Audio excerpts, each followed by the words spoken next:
오늘 우리에게 주신 하나님의 말씀 보도록 하겠습니다. 민수기 32장 1절로 15절까지의 말씀입니다. 생명샘과 9월 20일 수요일 말씀, 요단 동편의 땅을 요구하는 두 지파 함께 읽겠습니다. 르우벤 자손과 갓 자손은 심히 많은 가축대를 가졌더라. 그들이 야셀 땅과 길르앗 땅을 본즉 그곳은 목축할 만한 장소인지라. 갓 자손과 르우벤 자손이 와서 모세와 제사장 엘르아살과 회중 지휘관들에게 말하여 이르되 아다롯과 디본과 야셀과 니무라와 헤스본과 엘르알레와 스밤과 느보와 부온 곧 여호와께서 이스라엘 회중 앞에서 쳐서 멸하신 땅은 목축할 만한 장소요 당신의 종들에게는 가축이 있나이다. 또 이르되 우리가 만일 당신에게 은혜를 입었으면 이 땅을 당신의 종들에게 그들의 소유로 주시고 우리에게 요단강을 건너지 않게 하소서. 모세가 갓 자손과 르우벤 자손에게 이르되 너희 형제들은 싸우러 가거늘 너희는 여기 앉아 있고자 하느냐. 너희가 어찌하여 이스라엘 자손에게 낙심하게 하여서 여호와께서 그들에게 주신 땅으로 건너갈 수 없게 하려 하느냐. 너희 조상들도 내가 가데스 바네아에서 그 땅을 보라고 보냈을 때 그리하였었나니 그들이 에스골 골짜기에 올라가서 그 땅을 보고 이스라엘 자손을 낙심하게 하여서 여호와께서 그들에게 주신 땅으로 갈 수 없게 하였었느니라.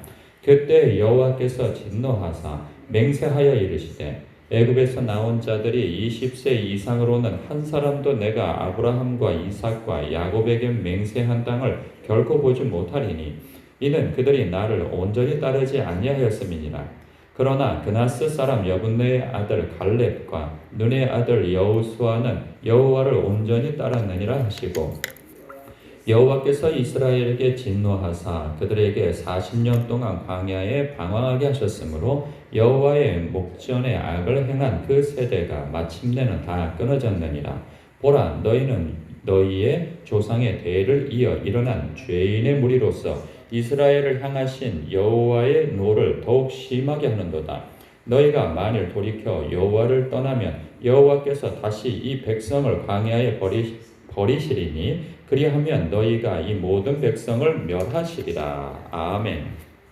모세가 무척 진노했다 하는 그런 어감이 느껴지죠. 르우벤 자손과 갓 자손의 선택 때문입니다. 르우벤과 갓 자손이 이제 요단 동편에서 이제 서편 방향으로 강을 도감하여서 하나님께서 약속하신 가나안 땅을 정복하러 들어가야 합니다.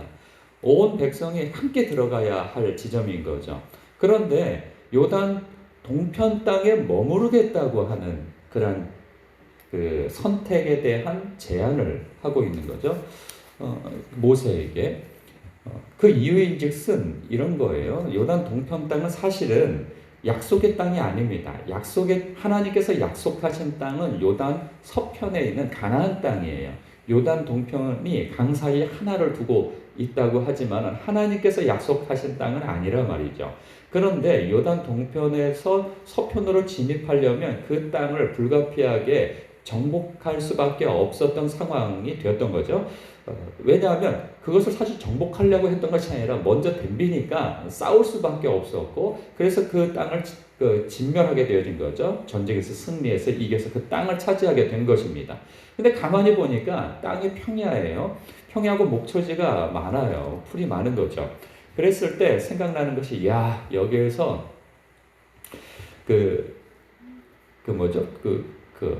목축업을 하면 좋겠구나. 우리가 소떼와 양떼가 많으니. 그런데 소떼와 양떼가 갓 지파와 르우벤 지파만 많은 게 아니죠. 다른 지파도 다 똑같이 소떼가 있고 양떼가 있어요. 그런데 이 르우벤 지파 같은 경우는 특히나 장자에 속한단 말이죠. 지파 자체가 야곱의 12 아들 가운데 제일 맞이 된단 말이죠. 그렇게 해서 전통적으로 볼 때에는 굉장히 책임 있는 지파가 아닐 수 없습니다. 물론 너희들은 책임 있는 지파다 이렇게 대놓고 얘기하진 않아도 그 책임 있는 지파일 수밖에 없어요. 르우벤 지파가. 이게 가시적으로 볼 때 마치 교회 안에서 직분자가 되어질 수 있는 거죠. 뭐 목회자가 될 수도 있고 장로님이 될 수도 있고 권사님이 될 수도 있고 집사님이 될 수 있고 전도사님이 될 수 있는 지파예요. 왜냐하면 똑같은 사실 하나님 앞에서 보면 다 똑같은 성도이지만 성도들이 볼 때에는 무엇인가 우리하고는 다를 것을 하나님 앞에서 요구하는 상황에 있는 것이고 그리고 기대하고 있는 상황에 있는 것이죠. 왜냐하면 먼저 된 자이기 때문에 뭔가 앞에서 모범적인 신앙적 태도와 선택을 보여주기를 바라는 지점에 있는 거예요. 자신이 원하든 원하지 않든 직분자라고 한다면 혹은 신앙에 있어서 성숙한 사람이라고 하여서 알려진 사람이라고 한다면 나중된 사람은 그 먼저 된 사람을 쳐다볼 수밖에 없는 지점인 것이죠. 그 지점은. 그래서 사실 부담스러운 자리인 것입니다. 그런데 평소에는 다 내가 장자 집안의 사람이요, 장자 지파요 하면서 이 지파 내에서는 뭔가 권위를 찾으려고는 하는데 정작 결정적인 순간에 선택의 기로에 놓일 때에는 유익을 찾아간다는 거예요. 하나님의 약속을 선택하는 것이 아니고 공동체의 유익을 선택하는 것이 아니고 자기의 유익을 먼저 선택하게 되어진다는 것이죠. 그러니까 우리가 이 땅에 머무르게 해주십시오 라고 했을 때 그 얘기를 다른 지파가 들었을 때는 어떤 심정이겠습니까? 굉장히 낙담이 되어지고 이 상대적 박탈감이 들게 되어지고 그리고 전의를 상실하게 되어지는 거죠. 이 상황은 마치 신약 성경에 보면 예수님께서 십자가를 이제 지시기 위한 바로 임박하게 되어졌을 때 그 제자들은 그것을 깨닫지 못하고 마치 예수님께서 이제 예루살렘에 가시면 이제 우리가 생각하고 있는 그리고 우리 조상들이 또 일부 예언했던 그리고 많은 사람들이 기대하는 것처럼 그리스도로서의 능력 있는 권세 있는 면모를 볼 거야. 그러니 이제 천지개벽이 일어날 것이고 그리하여서 군사적 그러한 어떤 모의를 일으킬 뿐만 아니라 혁명을 일으킬 거야 라고 생각한 거죠. 그의 전능한 능력으로 인하여서 그렇게 되어지면 이제 하나님의 나라가 도래하게 되어질 때 우리에게 어떤 유익이 있겠느냐라고 하는 것은 제자들이 다 이미 마음속에 계산되어진 바예요. 그런데 그 가운데에서 두 사람이 나서가지고 예수님께 몰래 가가지고 청탁을 하죠. 주님의 나라가 임하시거든 우리를 좌편 우편에 앉게 해달라 이런 얘기를 한 거예요. 그러면 이 이야기를 했다고 했을 때 그 요한과 야고보는요, 제가 생각할 때에는 그 12 제자들 가운데 좀 유지에 속합니다. 그의 부모님이 돈 좀 있어요. 그래서 어머니가 치맛바람도 일으키고 아버지도 그 배에 있어서 선장에다가 이렇게 좀 뭔가를 소유하고 있어요. 나중에 그 요한복음 복음서를 보다 보면은 제사장 집안하고도 잘 알고 지내는 유력한 집안인 것을 생각해 볼 수가 있다고요.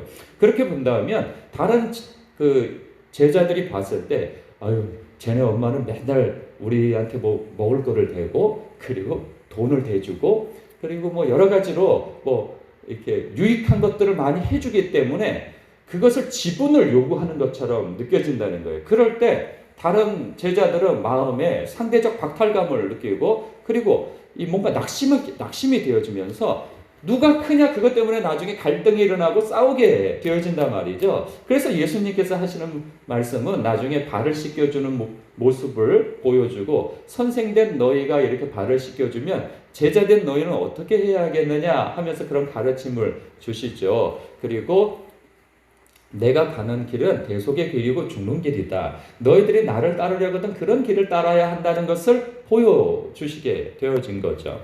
뿐만 아니라 어떤 장면이 또 보여지냐면 아브라함과 롯의 선택 그러잖아요. 왜냐하면 롯도 그렇고 아브라함도 그렇고 이 양떼와 소떼가 많아져요. 그러니까 이 협소한 곳에서 서로 그 목동들이 다툼이 일어난단 말이죠. 그러니까 아브라함이 나서서 얘기하는 거죠. 네가 좌하면 너하고 내가 같이 있으면 아무래도 좋지 않은 상황이 벌어질 것 같다. 그것은 아브라함이 롯을 떠나보내려고 하기보다는 롯의 마음속에 이미 아브라함을 신뢰하거나 아버지처럼 따르려고 하는 그런 선의적인 마음을 갖기보다는 뭔가 목동들 사이에서 일어난 그 갈등으로 인하여서 마음이 상해 있는 상태인 거예요. 그래서 야, 너랑 나랑 아무리 같이 있다가는 뭔가 사단 나겠다. 그러니 내가 좋은 땅을 선택해서 가거라. 네가 좌하면 나는 우할 거고 네가 우하면 나는 좌하겠다. 먼저 된 그 삼촌 아브라함이 먼저 선택권을 주게 되어지는 거죠. 그런데 롯은 어떻습니까? 네, 알겠습니다 하고 자기 눈에 보기에 좋은 곳을 선택합니다. 그 땅은 마치 여호와의 동산 같고 에덴 동산 같다라고 해요. 그 선택한 땅이 어디입니까? 바로 소돔과 고모라예요. 소돔과 고모라는 그 시점에서는 보기에 너무나도 좋은 땅이었어요. 그러나 나중에 어떻게 됩니까? 하나님께서 멸하실 계획을 가지고 있던 땅이었던 거예요. 지금 당장 보기에 좋아 보인다고 해서 그것이 좋은 땅이 아니에요. 롯은 아브라함 곁에 붙어 있었어야 돼요. 그래야 그의 영혼이 보존되어지는데 그렇지 못한 것 때문에 나중에 어떻게 되어집니까? 나중에 재산을 다 잃어버리게 되어지고 아내는 소금 기둥이 되어져 버리고 자기의 딸과 자기가 그 아버지가 그러한 근친상간을 일으키는 것을 통하여서 암몬과 모압이 생겨나게 되어진 거 아니겠어요? 그러니까 당장 무엇인가 내가 보기에 좋아 보인다고 해서 그것이 앞으로도 계속 좋은 것이 아니라는 거죠. 여기에서도 보면 요단 서편은요, 지금 하나님께서 약속하신 땅 가나안 땅이에요. 오늘날로 우리에게 말하자면 천국으로 예표되어진 땅이란 말이죠. 그런데 천성을 향하여서 함께 교회 공동체와 성도들이 함께 가는 여정 속에서 마치 이런 것과 같은 거죠. 그러니까 교회는요, 천국으로 함께 가기 위한 그런 전투함이나 한 배를 탄 것과 같은 겁니다. 그렇기 때문에 우리가 교회 중심으로 신앙생활을 하면서 세상에서, 그러니까 교회에서 은혜 받은 것을 세상에서 펼쳐야 하는 거예요. 그런데 오늘날은요, 많이 뒤바뀌어 버렸어요. 세상에서 펼치기 위해서 교회를 그냥 잠깐 요식행위로 다니는 정도가 되어진단 말이죠. 사람들은 얘기합니다. 예배 드리는 것이, 성경 많이 보는 것이, 기도만 많이 하는 것이 중요하냐? 세상에서 살아내는 것이 중요하지. 이게 맞아요. 맞는데 이게 이상하게 우리는 세상으로 보낸 바 되어진 것이 분명해요. 그런데 이것이 무엇이 전제가 되어져야 하냐면 교회를, 주님의 몸된 교회 그 공동체를 중심으로 하여서 예배 생활이 회복되어져야 하고, 그리고 말씀과 기도와 그러한 일들이 공동체 생활 안에서 그것이 선행되어질 때 세상에서 힘을 낼 수가 있는 거예요. 그런데 이것이 기도만 한다고 뭐 되냐? 실천을 해야지, 행위가 있어야지, 뭐 성경만 많이 읽는다고 되냐? 예배를 많이 드린다고 되냐? 여러분, 우리가 밥을 먹는 것이 인생의 목적은 아니에요. 잠을 자는 것이 인생의 목적은 아니에요. 그런데 그것은 꼭 필요한 일이라 말이죠. 우리가 하나님 앞에 예배드리고 주님의 몸된 교회 공동체에서 함께 신앙생활을 하고 교회 중심 안에서 기도하고 함께 기도하고 그리고 말씀 보고 하는 이 모든 일들은 우리가 잠을 자고 밥을 먹는 것과 같습니다. 그것이 인생의 목적은 아니지만 이것이 선행이 되어지지 아니하면 밖에 나가서도 힘을 쓸 수가 없는 거예요. 그렇기 때문에 주님의 몸된 교회가 먼저인 거예요.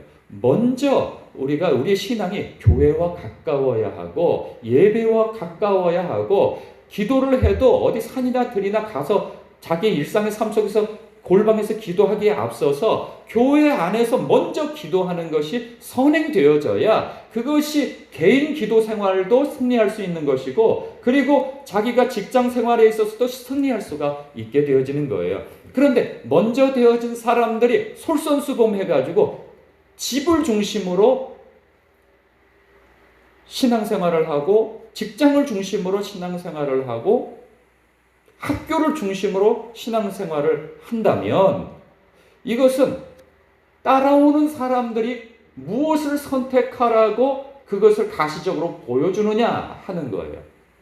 집을 선택할 때에도 교회를 중심으로 내가 어떻게 하면, 내가 어떤 일이 있으면 바로 교회 가서 그날 가서 기도하고 수시로 내가 하나님의 아버지의 집에 와서 기도하면서 공급받고 예배를 드리며 공급받고 해야 되는데, 아니 교회하고 집이 멀면 멀수록 교회하고 멀어질 수밖에 없는 거예요.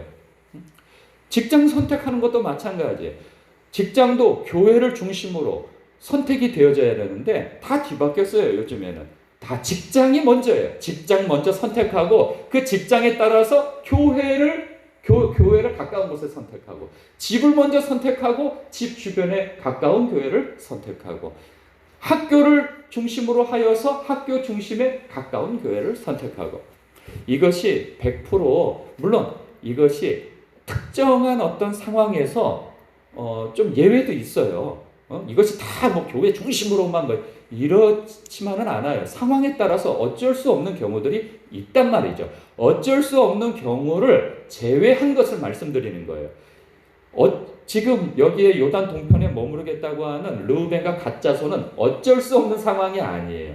자기가 보기에 좋은 땅, 야 이거 우리가 먼저 선점해야 되겠다, 야 여기 이 땅이 좋겠다 해서 그 땅을 선점하려고 하는 것이죠. 그러니까 이기적인 욕심을 내는 거예요. 그런데요, 물론 나중에 모세가 그 절충안을 마련하죠. 너희들이 이제 여기를 선택하는 대신에 앞서 행하라, 뭐 이런 얘기를 하는데, 그들의 이 선택은요, 나중에 오히려 당장에 좋지만 나중에는 좋지 않는 선택이라는 것이 되어집니다. 왜냐하면 10지파가 요단 서편에 있어요. 그래서 어떤 외적이 쳐들어오면 빨리 대처를 할 수가 있고, 그리고 이 강을 하나 사이에 두었다 하지만은 이 공동체에 대한 정체성이 점점 멀어지게 되어집니다. 그래서 제일 먼저 없어지게 되어지는 지파 중에 요단 동편이 사라지게 되어져요. 외적의 침입을 받아서도 빨리 대처를 못할 뿐만 아니라 서로에 대한 그런 하나 의식을 같이, 하나님의 공동체라고 하는 그 의식을 갖지 못하게 되어져요. 보세요. 교회에도 집이 멀면 멀수록 공동체 의식이 사라지게 되어 있어요. 직장과 어떤 그 중심으로 선택한 사람도 역시 마찬가지예요. 그게 다 그런 거예요. 몸이 멀어지면 마음도 멀어지게 되어진다는 거예요. 이게 100%라고 얘기하는 것은 아니에요. 그러나 대개는 그렇다는 사실입니다. 뿐만 아니라 본인은 괜찮을 수 있어요. 저는 신앙에 있어서 아무런 문제가 없어요. 아무리 멀어도 저는 다 교회에 늘 왔다 갔다 하고 다 그럽니다. 그런데 혼자만의 문제는 아니라는 거죠. 그 선택을 했을 때 보세요. 제가 담임 목사로서 교회에 어떤 집을 선택하는데, 저기 뭐 LH에서나 혹은 뭐 어디에서 집이 저기 뭐 운정이나 저기 뭐 어디 불광동에 아주 뭐 집이 좋은 집이 나왔습니다. 그래서 갈 수밖에 없습니다. 그러면 잘 됐다고 다 얘기를 하죠. 그런데 한쪽 마음에서는 어떻습니까? 목사님은 집을 중심으로 신앙생활을 하시는구나, 목회를 하시는구나, 그렇게 생각되지 않겠어요? 아니 새벽 예배를 하는데도 뭐 20-30분씩 차를 몰고 와야 되는 거라고 한다면 이게 되겠느냐 말이죠. 집하고 최대한 가까울 수 있어야 하는 거죠. 그러면 또 이렇게 생각합니다. 목사님이니까 그렇게 해야죠. 예, 맞습니다. 목사님이니까 그렇게 선택을 하는 것처럼 직분자요, 먼저 된 신앙인이라고 한다면 그런 모범을 보일 수 있어야 한다는 것이죠. 그래야 나중된 성도들이 그러한 선택과 삶의 그러한 하나님 앞에서의 태도, 공동체 안에서의 태도를 바라보면서 선택을 할 때에도 그 중심으로 선택할 수 있게 되어지는 것이죠. 말로써 변화되어지는 것은 아닙니다. 우리의 선택은 이후에 다른 성도들의 선택에도 영향을 끼친다 하는 사실입니다. 오늘 말씀에서 책임 있는 신앙인으로서의 삶을, 그리고 하나님 앞에서 약속을 붙드느냐, 그리고 하나님의 약속의 말씀을 붙드느냐, 내 욕망을 붙드느냐, 혹은 내 이 뜻과 하나님의 뜻이 이게 충돌되어지는 지점에서 무엇을 선택할 것이냐라고 하는 그 기로에서 우리는 참으로 하나님의 뜻대로의 선택을 할 수 있는 사람이어야 한다는 그 묵상이 오늘 말씀 안에서 이루어져야 할 것입니다. 기도하겠습니다.